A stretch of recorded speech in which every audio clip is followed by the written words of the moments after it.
नमस्कार, 10 कदम देख रहे हैं आप और मैं आपके साथ तरन्नुम जहां शेख। बुलेटिन की शुरुआत करते हैं। उत्तर प्रदेश के बहराइच में उस वक्त सनसनी फैल गई जब एक युवती के साथ चलती कार में दुष्कर्म की कोशिश के दौरान आरोपी की कार अनियंत्रित होकर ट्रक से जा टकराई। हादसा इतना भयंकर था कि टक्कर के बाद कार बुरी तरीके से क्षतिग्रस्त हो गई, लेकिन पीड़िता की जान बच गई। पुलिस सूत्रों के अनुसार ये दिल दहला देने वाली वारदात थाना दरगाह क्षेत्र की है। वही आरोपी की पहचान कोतवाली नगर क्षेत्र के नजीरपुरा मोहल्ले के निवासी पप्पू उर्फ पवन के रूप में हुई है। हालांकि आरोपी अभी फरार है। पुलिस की कई टीमें उसकी तलाश में जुटी हुई हैं। वही घायल युवती का अस्पताल में फिलहाल इलाज जारी है। हादसे वाली कार को क्रेन की मदद से जब्त कर लिया गया है। सीओ सिटी बहराइच ने बताया है कि आरोपी को 24 घंटे के अंदर गिरफ्तार कर लिया जाएगा। पीड़िता का पूरा इलाज सरकार करा रही है और उसे हर संभव सुरक्षा दी जा रही है। दरगाह थाना क्षेत्र में एक सूचना मिली थी एक रेप की, तो पुलिस ने त्वरित कार्रवाई करते हुए जो पीड़िता है उससे बात की, उसको उसके तक पहुंचे और मेडिकल जांच के लिए उसकी मेडिकल जांच कराई गई। इस मामले में सुसंगत धाराओं में एक मुकदमा भी दर्ज कर लिया गया है। अभी उसकी तलाश की जा रही है। ऐसा पता चला है शुरुआती जांच से कि अभी कोतवाली नगर थाना क्षेत्र के नाजिरपुरा का रहने वाला है। उसका नाम पप्पू है।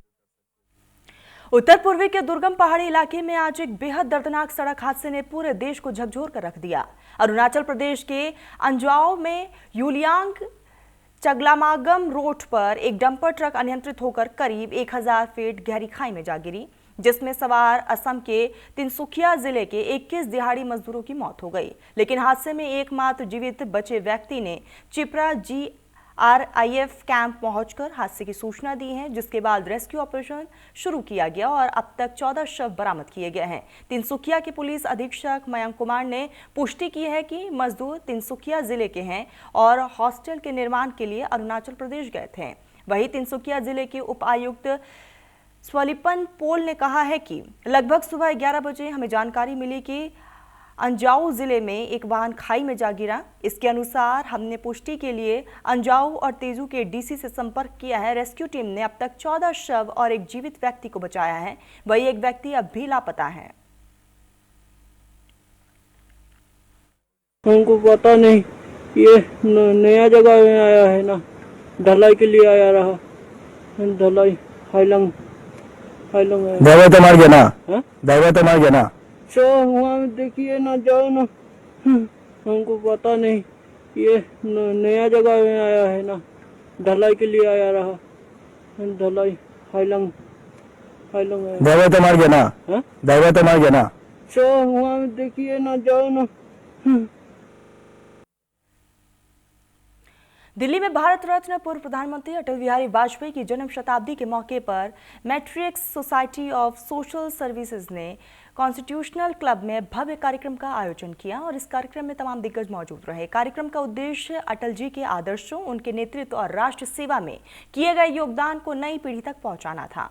कार्यक्रम में केंद्रीय राज्य सड़क परिवहन मंत्री और बीजेपी के सांसद हर्ष मल्होत्रा, उत्तर प्रदेश के पूर्व उप मुख्यमंत्री और राज्यसभा सांसद डॉक्टर दिनेश शर्मा ने शिरकत की है।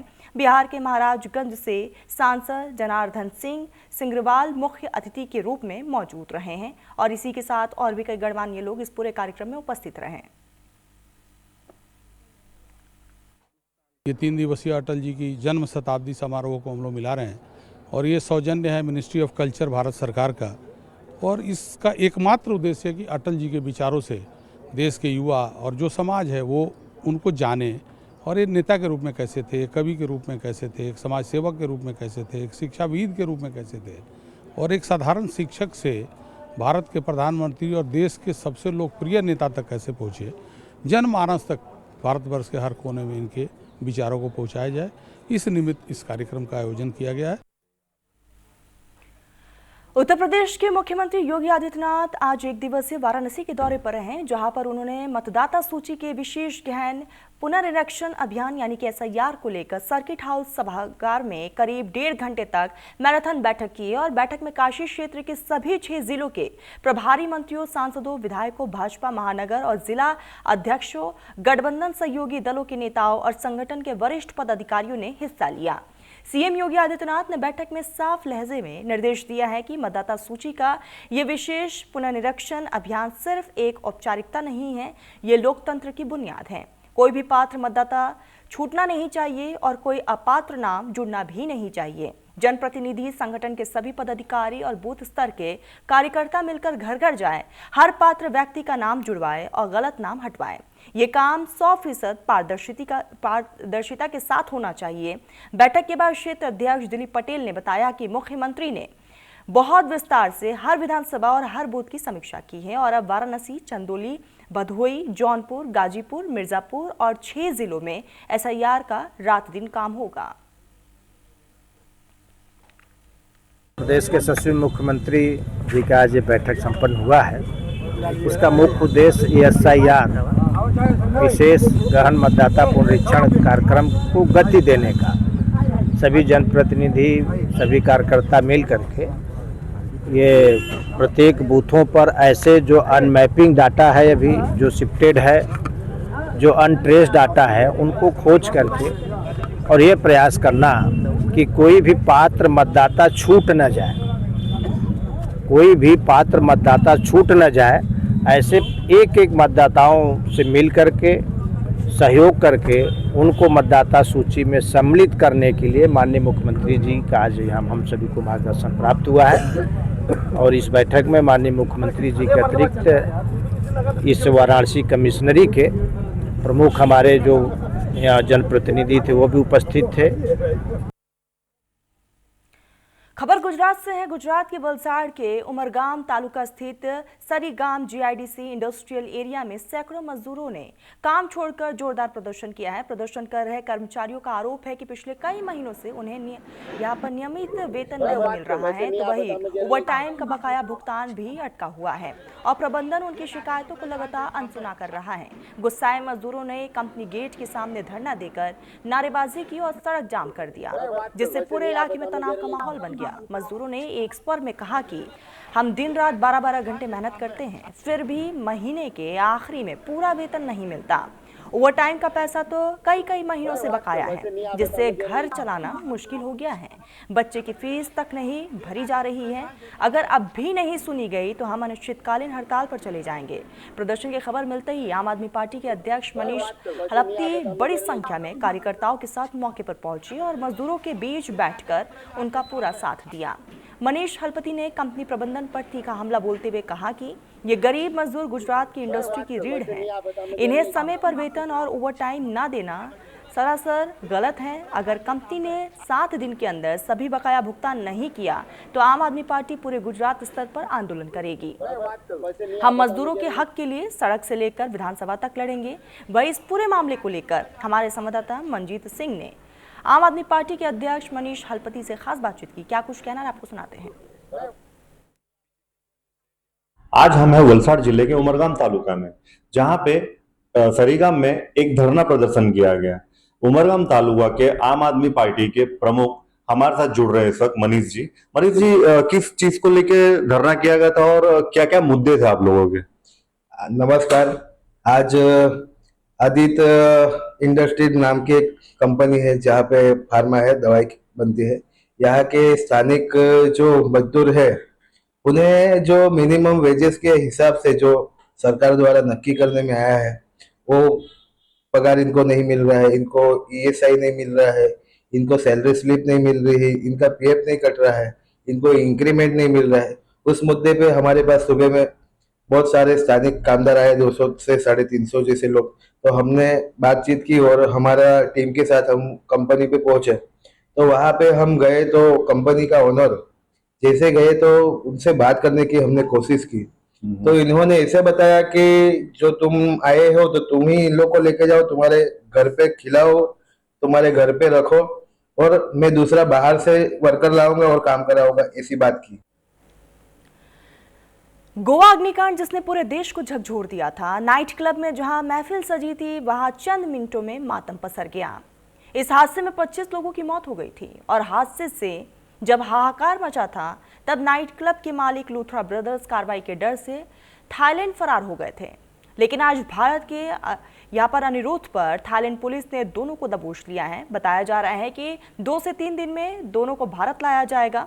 इसके बाद दोनों से पूछताछ होगी। लेकिन सवाल ये है कि आखिर वो कौन था जिसने लूथरा ब्रदर्स को भगाया? वो कौन था जो लूथरा ब्रदर्स को संरक्षण दे रहा था? रिपोर्ट दिखाते हैं।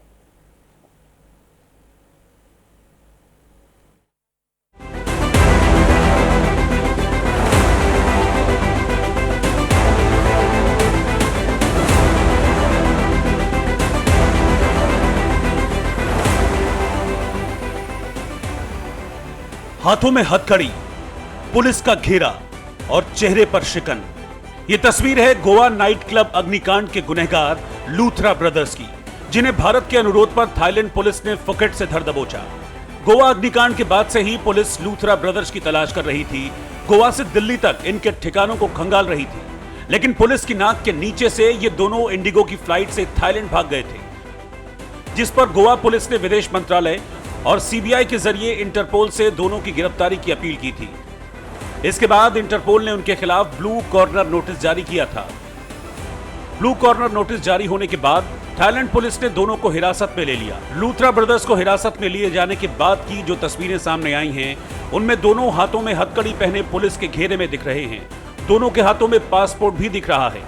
थाईलैंड भागने के बावजूद गोवा अग्निकांड के इन दोनों आरोपियों को अंदाजा हो गया था कि कानून के हाथों से ये बच नहीं पाएंगे। यही वजह है कि दोनों भाइयों ने दिल्ली की रोहिणी कोर्ट में अग्रिम जमानत की याचिका लगाई थी। कोर्ट को बताया था कि वो अरपोरा क्लब में रोजाना का काम नहीं देखते थे और अधिकारियों के बदले की भावना वाले बर्ताव के शिकार थे। उन्होंने यह भी दावा किया कि उनकी थाईलैंड यात्रा भागने के लिए नहीं बल्कि एक प्लान्ड बिजनेस मीटिंग थी, लेकिन कोर्ट ने उनकी दलीलों को स्वीकार नहीं किया। अदालत ने दोनों की जमानत याचिका खारिज कर दी। इससे साफ हो गया कि भारत आते ही दोनों को गिरफ्तार कर लिया जाएगा और इसके बाद पूछताछ होगी। हमारी गोवा की टीम और सेंट्रल एजेंसीज के टीम के द्वारा यानी वहाँ से जो डिटेन किए दोनों जो क्लब ओनर्स हैं उनको वो गोवा में लाएंगे। जो मैंने खुद होके कहा था कि उनको जितना जल्दी हो सके उतना जल्दी हम बिहाइंड द बार्स उनको डालेंगे और इसीलिए उनको बहुत ही जल्दी हम गोवा में लेके आएंगे और इनके खिलाफ जो सख्त कार्रवाई जो कानून की तरफ से करना है वो सख्त कार्रवाई करेंगे। गोवा अग्निकांड के आरोपियों पर शिकंजा कसता जा रहा है।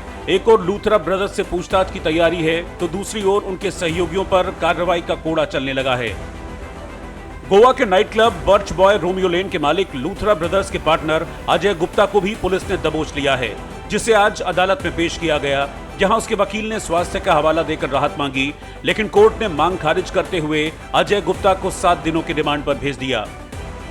उन्होंने तो एक सीरियसनेस ऑफ ऑफेंस का एक ये किया है और सभी एंगल्स को देखने के लिए ये उनकी एक मांग थी देखने के लिए। उन्होंने इनिशियली 10 दिनों का रिमांड मांगा था, पर हमने अपोज किया। ऑनरेबल कोर्ट ने सिर्फ 7 दिन का रिमांड उनके लिए दे दिया इन्वेस्टिगेशन करने के लिए, पुलिस रिमांड।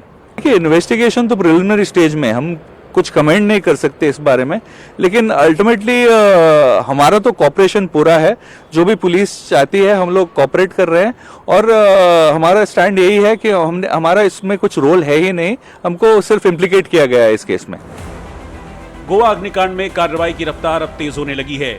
25 लोगों की मौत के गुनहगारों पर शिकंजा कसता जा रहा है, लेकिन सवाल है कि मौत के नाइट क्लब पर पहले कार्रवाई क्यों नहीं हुई? अवैध तरीके से क्लब कैसे चलता रहा? सुरक्षा नियमों को ताक पर रखकर नाइट क्लब कैसे चलता रहा? कौन लूथरा ब्रदर्स को संरक्षण दे रहा था? और पुलिस की नाक के नीचे से लूथरा ब्रदर्स थाईलैंड कैसे भाग गए? ये सवाल सियासी गलियारों में भी सुलगते रहे। देखिए, मैं फिर दोहरा रहा हूं कि वो ऐसे हिंदुस्तान से नहीं भाग गए। उनको भगाने में किन किन लोगों का हाथ रहा है इसकी भी जांच होनी चाहिए। बगैर भारतीय जनता पार्टी के सरकार के सहयोग के वो गोवा छोड़ के नहीं भाग सकते थे। इंडिगो एयरलाइंस और सबको नहीं मिल रही है, देश की जनता परेशान हो रही है और 25 लोगों की जान चली गई जिन लोगों की लापरवाही से। वो इंडिगो की एयरलाइन से भाग गए हिंदुस्तान छोड़ के और हमारी सरकार कुछ नहीं कर पाई। गोवा नाइट क्लब की आग भले ही बुझ गई हो, लेकिन सियासी आग भड़क रही है। हालांकि सियासत के बीच सवाल है कि गोवा अग्निकांड के कितने गुनहगार हैं, किसके संरक्षण में मौत का नाइट क्लब चल रहा था, और सवाल यह भी है कि 25 लोग जो मौत की इस आग में जल गए, कई परिवार जो तबाह हो गए, उन्हें इंसाफ कब और कैसे मिलेगा? Bureau report, news India. Luthra brothers से जहां पूछताछ की तैयारी हो रही है, तो वही गोवा अग्निकांड के पीड़ित सरकार से पूछ रहे हैं कि उन्हें इंसाफ कब मिलेगा। सुनिए गोवा अग्निकांड के पीड़ितों ने अपना दर्द कैसे बयां किया। बहुत कड़ी कार्रवाई होनी चाहिए उनके ऊपर, क्योंकि वो ऐसे लोग हैं, ऐसे इंसान हैं जो इतनी लोगों की हत्याएं करके इतनी इजीली देश छोड़ के चले गए। आप ये देखिए कि आम इंसान को टिकट नहीं मिल रही है, इतनी महंगी टिकट मिल रही है और वो इतनी इजीली वो देश छोड़ के बाहर चले गए हैं। तो उनके मैं चाहती हूँ उनको सख्त से सख्त उनके ऊपर कार्रवाई बैठे, उनको सख्त से सख्त सज़ा मिले, ताकि आगे जो आज मेरी फैमिली के साथ और कुछ और फैमिलियों के साथ ये हादसा हुआ है वो आगे किसी को फेस ना करना पड़े। और मैं बाकी लोगों से भी ये कहना चाहूँगी कि जो लोग रेस्टोरेंट में या कहीं भी जाते हैं, प्लीज़ आप सब कुछ जान परख करके जाइए कि वहाँ पर कोई भी सेफ्टी यूज़ हो रही है या नहीं है, वहाँ पे लाइसेंस उनका मतलब वो गैर कानूनी तरीके से चल रहा है नहीं चल। प्लीज़ आप, क्योंकि मुझे नहीं लगता कि ऐसा लगता है कि लोगों को अपनी सेफ्टी के बारे में खुद ही ध्यान रखना पड़ेगा, क्योंकि सरकार तो बस कुछ नहीं सोचती। इतने सारे बार रेस्टोरेंट गैर कानूनी तरीके से चल रहे हैं, कितने सारे हादसे हो रहे हैं, मगर जिसकी जान जाती है, जिसके घर से लोग जाते हैं, उनको पता होता है। सर ये हैं 3 सालियाँ, ये गए थे और छोटा भाई गया था, ये टोटल 4 गए थे। तो इसमें से जो है कि चारों के चारों जो है, एक तो बच गई है। अगर ये बची है तो कुछ ना कुछ हमारे लिए अच्छा ही हुआ है कि हमें पता लग चुका है, नहीं तो हमें पता नहीं लगता इन बारे में। तो मेरी जो ये अभी है, ये छोटी साली है जो बच के आई है, बाकी मेरे 3 सालियाँ मर गई और मेरा छोटा भाई मर गया है। और वहाँ हमें सुबह पता लगा, जैसे ही 4:30 और 5 के बीच में पता लगा, तो जैसे ही हमें पता लगा हम सुबह की फ़्लाइट के लिए हुए। मेरे भांजा है जो सक्षम, उसने फ़्लाइट की बुकिंग कराई।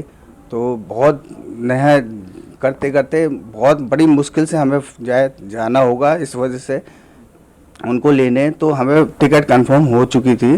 फिर हम वहाँ पहुँचे अराउंड 12:30 सवा 12 के आसपास। तो हम वहाँ माहौल, सीधे हम एयरपोर्ट से सीधे हॉस्पिटल गए, तो वहाँ का माहौल बिल्कुल ही ऐसा दर्दनाक टाइप का था जो हम बता नहीं सकते। कि लाशें में से बदबू आ रही थी और इतनी गंदी स्मेल आ रही थी और खुलेआम से रखी हुई थी। देश के सबसे बड़े सूबे उत्तर प्रदेश से रोहिंग्या बांग्लादेश घुसपैठियों को खदेड़ने का प्लान तैयार हो गया है। घुसपैठियों के खिलाफ उत्तर प्रदेश में ऑपरेशन टॉर्च चलाया जा रहा है। झुग्गी बस्तियों में संदिग्धों की पहचान हो रही है। पश्चिम उत्तर प्रदेश के मेरठ में 6500 संदिग्धों की पहचान की गई है। वाराणसी और रायबरेली में भी 500 संदिग्धों के दस्तावेज चेक किए गए। घुसपैठियों के खिलाफ यह एक्शन तब हो रहा है जब मुख्यमंत्री योगी आदित्यनाथ ने निर्देश दिए थे कि हर जिले में घुसपैठियों के खिलाफ अभियान चलाया जाए। सभी मंडलों में अस्थायी डिटेंशन सेंटर बने और इन्हीं डिटेंशन सेंटर में घुसपैठियों को रखा जाए। इसके बाद कानूनी प्रक्रिया के तहत उन्हें डिपोर्ट किया जाएगा। लेकिन योगी सरकार के इस एक्शन पर समाजवादी पार्टी के अध्यक्ष अखिलेश यादव ने सवाल खड़े कर दिए। अखिलेश ने आरोप लगाया कि डिटेंशन सेंटर के जरिए सरकार लोगों को डरा रही है, घुसपैठियों के नाम पर गरीबों को परेशान कर रही है। अखिलेश के इन आरोपों पर बीजेपी ने पूछा कि अगर घुसपैठियों के खिलाफ कार्रवाई हो रही है तो इससे अखिलेश को दिक्कत क्यों है? घुसपैठियों की पहचान से अखिलेश आखिर परेशान क्यों है? रिपोर्ट हम आपको दिखाते हैं।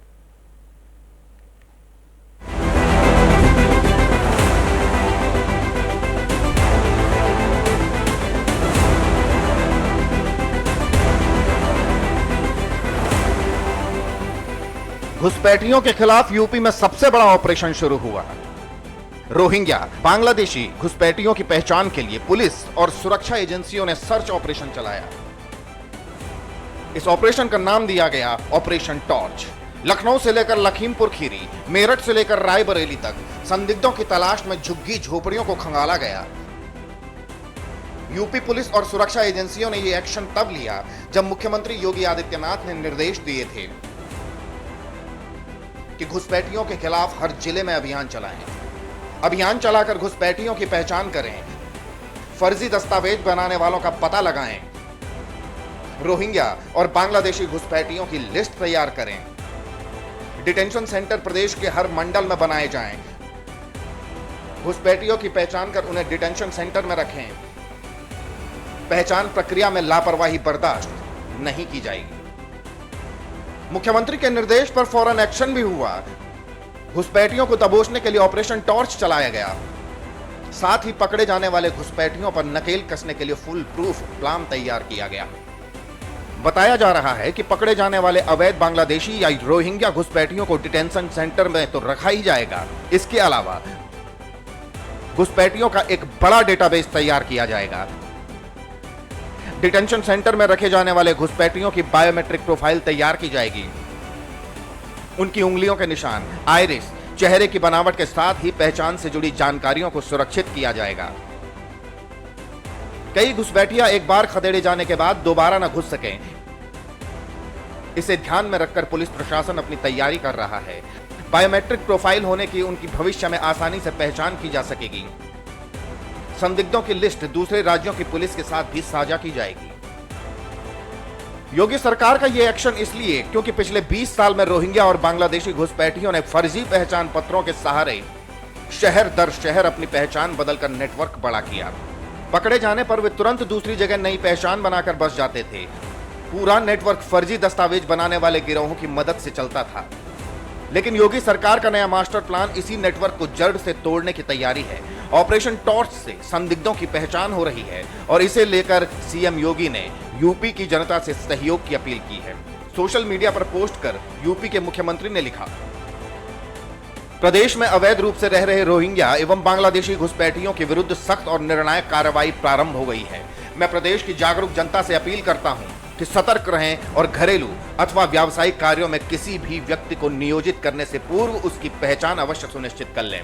इसके साथ ही सीएम योगी ने लिखा, सुप्रीम कोर्ट ने एक सुनवाई के दौरान महत्वपूर्ण टिप्पणी की है कि घुसपैठियों के लिए लाल कालीन नहीं बिछाई जा सकती। इससे स्पष्ट है कि घुसपैठिए किसी भी कीमत पर स्वीकार्य नहीं है। संसाधनों पर अधिकार नागरिकों का है, घुसपैठियों का नहीं। मुख्यमंत्री योगी ने साफ कर दिया कि यूपी में एक भी घुसपैठिए को रहने नहीं देंगे, घुसपैठियों की पहचान कर उन्हें खदेड़ेंगे। लेकिन योगी सरकार के इस एक्शन पर सियासी टेंशन बढ़ने लगी। योगी सरकार के ऑपरेशन टॉर्च पर सियासत शुरू हो गई। घुसपैठी नहीं है, अगर घुसपैठी है तो उन्हें सरकार को इस्तीफा दे देना चाहिए। अगर घुसपैठी 11 साल के बाद ढूंढ रहे हो आप, तभी मैंने कहा ये एसआईआर नहीं है, एनआरसी है। एसआईआर के बहाने एनआरसी कर रहे हैं। अभी उनको निकाल लें, बाद में हमें पीडीए वालों को निकाल देंगे। घुसपैठियों के खिलाफ हो रही कार्रवाई पर समाजवादी पार्टी के मुखिया अखिलेश यादव ने सवाल खड़े कर दिए, तो बीजेपी ने भी फौरन जवाब दिया। यूपी के डिप्टी सीएम केशव मौर्य ने पूछा, अगर पुलिस और सुरक्षा एजेंसियां घुसपैठियों को खोज रही हैं, तो इससे समाजवादी पार्टी को दर्द क्यों है? उनके पेट में क्यों दर्द हो रहा है? अगर घुसपैठियों को खोजा जा रहा है पुलिस के द्वारा, प्रशासन के द्वारा और भाजपा के द्वारा भी, तो उनको दर्द क्यों हो रहा है? उनसे क्या रिश्तेदारी है, वो सार्वजनिक करें। क्यों घुसपैठियों को मतदाता सूची में और यहाँ बसाने का काम अपनी सरकार के समय किए? क्यों आतंकवादियों का मुकदमा उन्होंने अपनी सरकार के समय वापस लेने का काम किया? इसका जवाब तो अखिलेश यादव जी को देना। यूपी में घुसपैठियों को लेकर गरमाई सियासत के बीच सभी जिलों में घुसपैठियों के खिलाफ अभियान तेज होगा। जहां घुसपैठियों की संख्या ज्यादा है वहां चेकिंग अभियान चलेगा। घुसपैठियों को डिटेंशन सेंटर में रखा जाएगा। लेकिन इसी बीच बीजेपी नेता आनंद द्विवेदी ने दावा कर दिया कि सिर्फ लखनऊ में ही 50,000 घुसपैठियों की पहचान कर ली गई है। लगभग 50,000 के करीब घुसपैठिए हमारे लखनऊ महानगर की सीमा में हम लोग सस्पेक्ट कर चुके हैं, हम लोग चिन्हित कर चुके हैं। और कौन कौन झुग्गियों में ऐसे सस्पेक्ट हैं, कौन कौन कहां पर रह रहा है, इसकी झुग्गी झोपड़ियों की भी लिस्ट हमारे पास है। उसको भी हम समय आने पर प्रशासन को सौंपेंगे, जिससे प्रशासन अपनी कार्रवाई आगे बढ़ा सके। और मैं जानता हूं कि जिस प्रकार से लखनऊ महानगर में जो अवैध घुसपैठिए घुसे हुए हैं और उनका जो यहाँ पर कार्य है वह भी जो है सब लोगों की जानकारी में है, क्या करते हैं वो। तो निश्चित तौर पर ऐसे लोगों को बाहर जाना होगा। बीजेपी का दावा है कि किसी भी घुसपैठियों को नहीं बख्शा जाएगा, सख्त एक्शन होगा। लेकिन विपक्ष सरकार की मंशा पर सवाल खड़े कर रहा है, सरकार पर गंभीर आरोप लगा रहा है। हालांकि सियासत के बीच सवाल है, अगर घुसपैठियों की पहचान हो रही है, घुसपैठियों को बाहर करने का प्लान बन रहा है, तो इससे विपक्ष को दिक्कत क्यों है? जो घुसपैठिए देश की सुरक्षा के लिए खतरा है, उन्हें खदेड़ने की तैयारी है, तो सियासत क्यों? Bureau report, news India. फिलहाल 10 के दम में बस इतना ही। आप देखते रहिए न्यूज इंडिया।